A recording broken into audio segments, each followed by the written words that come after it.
Hi, I'm Ashlyn So. I'm 13 years old, and I'm a fashion designer and an accidental activist. I fell in love with fashion when I was around 6 years old. So I actually learned the concept of sewing when I was in preschool. So I really wanted to get back into that. So I begged my mom to go to a sewing class. And when she said yes, I just fell in love with fashion, and I loved just everything about it, like designing, being able to create something, and just like bring something new into the world. After 1 year learning from a sewing school, the teacher even says, you have to look for someone else to teach her. I cannot teach her anymore. So this teacher is really great. It actually teaches her all the techniques that she needs to know. But she also came home and told me that, Mommy, I want to be challenged. And the teacher says the same thing. You should go find another teacher for her because she's special.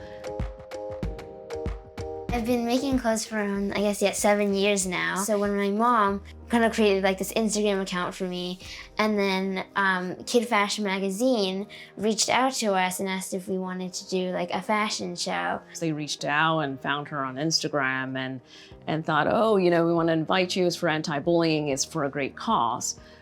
So she went, and it was exciting. And that's kind of when I first started doing fashion shows, and that was my first fashion show in Texas. And then after that, she went to 3 more New York fashion shows because she loves New York, and that's where she wants to be. That's also influenced by the mother. I was able to show my first, New York Fashion Week collection, and it was just super exciting. It just feels like a rush, and it's just amazing to see everything come together on the runway.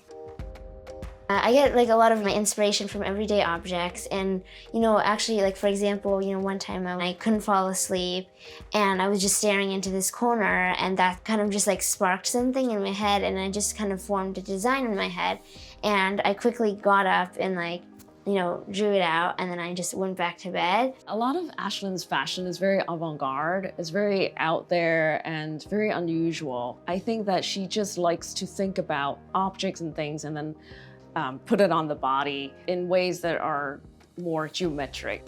Yeah, so my mom's an architect, and she shows me like a lot of her buildings or just like things she's working on. It's just really cool to see like these different shapes that you've never seen, and that kind of also like gives me inspiration.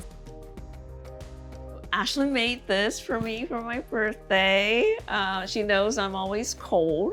She knows I like black and white. I love it. I mean, it's warm and it's fashionable and a little retro to it, which is so unique. And this jacket got a lot of compliments. I call myself an accidental activist because I never said I wanted to be an activist, and here I am. But it was more like I really saw people getting hurt, and I just really wanted to help people in my community and raise awareness, but also kind of create a platform for people to share their stories. And that's when I organized my Gold and Black Unity rally, which was uniting the Black and Asian community. And I really thought it was so important for us to bond and connect and create, and be able to solve these issues together. I find it really inspiring that I'm able to look up to somebody that is so young and doing so much for our community through something that she loves, which is fashion. Because the youth are the future, and I feel like at the end of the day, if we're not fighting for these important causes, then no one's going to be able to take care of our future better than we can. Ashlyn's action is actually very contagious, especially when she gets to know more people out of her fashion field, the activists, the young ones, the teenagers, even the adults. They are influenced by her action. I think it's a generational breaking of the barrier, speaking of which, right? Like my mom and her generation breaks the barrier. And then I try to do my best to break my barrier. And I think it's generation by generation. I have a lot of hope. We now as adults who might be too busy for work or whatever, put that aside and be able to help our next generation and say, okay, wait a minute, there's some things that aren't working. We need to take a pause and face it and work on it and make it better.